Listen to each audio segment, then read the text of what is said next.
Hello bachcho, let us read this given question. So the given question says that in the series LCR circuit, the voltage across an inductor, capacitor and resistor are 20 volt, 20 volt and 40 volt respectively. The phase difference between the applied voltage and the current in the circuit is.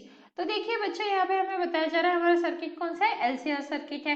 उसके लिए हमें voltages की value दी गई है। जैसे अगर हम V L की वैल्यू देखें तो वो 20 वोल्ट है, मतलब voltage across inductor. Then VC की वैल्यू अगर हम देखें तो वो भी 20 वोल्ट है, that means voltage across capacitor.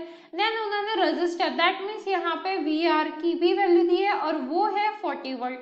तो कुछ इस तरीके से हमें वोल्टेजेस गिवन है एंड उन्होंने हमसे phase difference, that means phi की वैल्यू हमसे पूछी गई है।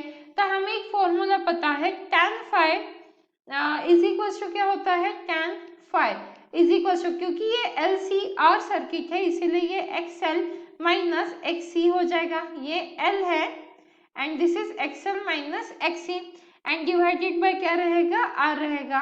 अब क्योंकि XL भी रेजिस्टेंस की तरह ही काम करता है तो क्या हम इन सबको लिख सकते हैं यहाँ पे, that is equals to, let suppose IV से हम इसे मल्टीप्लाई कर देते हैं। IV क्या हो जाएगा, XL minus XC and divided bye, again divide भी कर रहे हैं, that means multiply and divide कर रहे हैं हम IV से, तो क्या हो जाएगा इनटू R जो ऑलरेडी था, राइट। तो इसका मतलब क्या हो गया, मुझे क्या मिल गया, tan phi is equals to क्या मिल गया मुझे, अगर मैं ये IV बांट दूं, IV मतलब टोटल करंट जो ये एलसीआर सर्किट से जा रहा है, क्योंकि सभी सीरीज में कनेक्टेड है और हमें पता है सीरीज में जब कनेक्शन रहता है तो सिंगल करंट फ्लो करता है, करंट में कोई भी वेरिएशन नहीं होता, ये करंट डिस्ट्रीब्यूट नहीं होता है ब्रांचेस में जैसे होता है, क्योंकि सभी LCR सभी के सभी सीरीज में कनेक्टेड है तो यहाँ पे एक ही करंट रहेगा सबके अक्रॉस।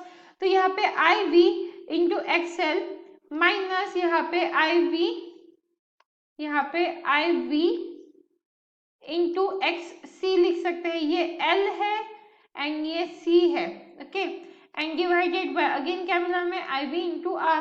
अब क्योंकि सब में से करंट सेम है तो क्या लिख सकते हैं हम इसे, VL minus VC by, then VL minus VC by VR, right.